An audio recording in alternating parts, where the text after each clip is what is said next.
আমার বাংলাদেশ এবং ইন্ডিয়া সফর করতে 2 সেকেন্ড সময় লাগে। বাংলাদেশ এবং ভারতের মাঝে পার্থক্যটা কি? এটা হলো ইন্ডিয়ার মধ্যে দাঁড়িয়ে আছি। এই যে আপনি দেখতে পাচ্ছেন এখানে লেখা রয়েছে ইন্ডিয়া। এই যে আমি আবার বাংলাদেশ চলে আসছি। আসসালামু আলাইকুম রহমতুল্লাহ বারকাতুহ।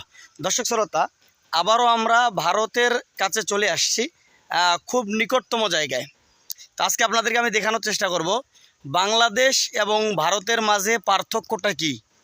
আপনাদেরকে বিস্তারিত বলার চেষ্টা করব এবং দেখানোর চেষ্টা করব। এবং ভারতের যে বিজিবি গার্ড রয়েছে এবং বাংলাদেশের যে বিজিবি গার্ড রয়েছে তারা কোথায় কোথায় থাকে সে জায়গাগুলো আজকে দেখানোর চেষ্টা করব সংক্ষিপ্তে। তো ভিডিও শুরু করার পূর্বে ছোট্ট একটা রিকোয়েস্ট, আপনারা আমার চ্যানেল বা ফেসবুক পেজে নতুন হয়ে থাকলে অবশ্যই চ্যানেলটাতে সাবস্ক্রাইব করবেন এবং পেজটাতে ফলো করবেন, এবং ভিডিওটা ভালো লাগলে লাইক কমেন্ট শেয়ার করতে ভুলবেন না। তো দর্শক শ্রোতা, এই যে আমি যেখানে দাঁড়িয়ে আছি এটা হলো বাংলাদেশ, আর ওই যে উঁচু জায়গাটা দেখতে পাচ্ছেন উঁচু জায়গাটাই হলো কিন্তু ভারত। আর বাংলাদেশ এবং ভারত, আমি যেখানে দাঁড়িয়ে আছি তেঁতুলিয়া অঞ্চলে, এখানে কিন্তু আপনার কাঁটাতারে বেড়া এদিকে নেই। তো ভারত আর বাংলাদেশের মধ্যে পার্থক্যটা কোথায়? ভারত আর বাংলাদেশের মধ্যে পার্থক্য হলো এই যে মাঝখানে দেখতে পাচ্ছেন ক্ষেত। আসলে এগুলো কিন্তু ক্ষেত না, চোরা ক্ষেত না, এটা একটা নদী। এই নদীটার মধ্যে এই সময় যেহেতু পানি থাকে না, যার কারণে আমার কৃষক ভাইয়েরা এখানে কিছু চাষবাস করে আর কি। তো কেউ তুলতে পারে, কেউ পারে না, বন্যার পানিতে হয়তো ডুবে যায়। তো এই যে মাঝখানে দেখতে পাচ্ছেন ওই যে উঁচু জায়গাটা হলো ভারত, আর আমি যেখানে দাঁড়িয়ে আছি এটা হলো বাংলাদেশ। মাঝখানে যে নদীটা রয়েছে এটাই কিন্তু আমাদের বাংলাদেশ এবং ভারতের সীমানা। এটা পার হলেই ভারত, আবার এই প্রান্তে আসলে বাংলাদেশ। তো দর্শক শ্রোতা, আশা করি আপনারা বুঝতে পারছেন বাংলাদেশ এবং ভারতের মাঝখানে বর্ডার কি।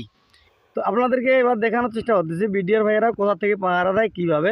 এই যে জুম করতেছি, এই যে আপনারা দেখতে পাচ্ছেন ছোট্ট ছোট্ট কুড়ি ঘর কিছু দেখা যায়। এখানে ক্যামেরার মধ্যে একটাই দেখা যাচ্ছে, দুইটা দেখা যাচ্ছে। ওই কুড়ি ঘরের মধ্যে বিএসএফ ভাইয়েরা ভারতের তারা এখানে লুকিয়ে থাকে।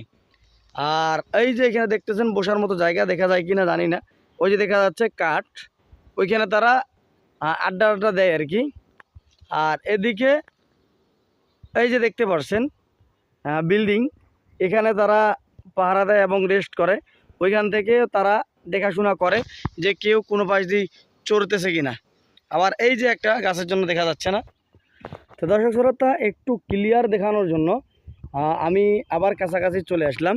এই যে আপনারা দেখতে পাচ্ছেন এখানে বিল্ডিং, তো এই বিল্ডিংয়ে তারা রেস্ট করে। এবং এই যে এদিকে একটা টাওয়ারের মতো দেখা পাচ্ছেন, এই টাওয়ারের মতো এখানে তারা চড়ার পরে উপর থেকে মানে অনেক দূরবর্তী এলাকায় তারা দৃষ্টিপাত করে আর কি, কেউ আছে কি না। কারণ আমি যদি আপনাকে দেখানোর চেষ্টা করি এখন আমি কোথায় দাঁড়িয়ে আছি, এখন আমি ভারতেই দাঁড়িয়ে আছি।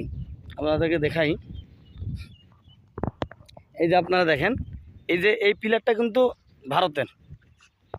এই তো দর্শক শ্রোতা, এখন যদি আমি আপনাদেরকে দেখাই বর্তমান কিন্তু আমি যে জায়গাটাতে দাঁড়িয়ে আছি এটা হলো ইন্ডিয়ার মধ্যে দাঁড়িয়ে আছি।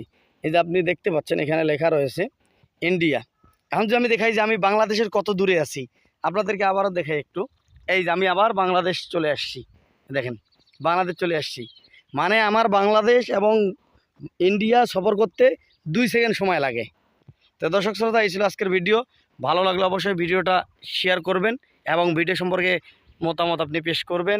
আসসালামু আলাইকুম রহমতুল্লাহ।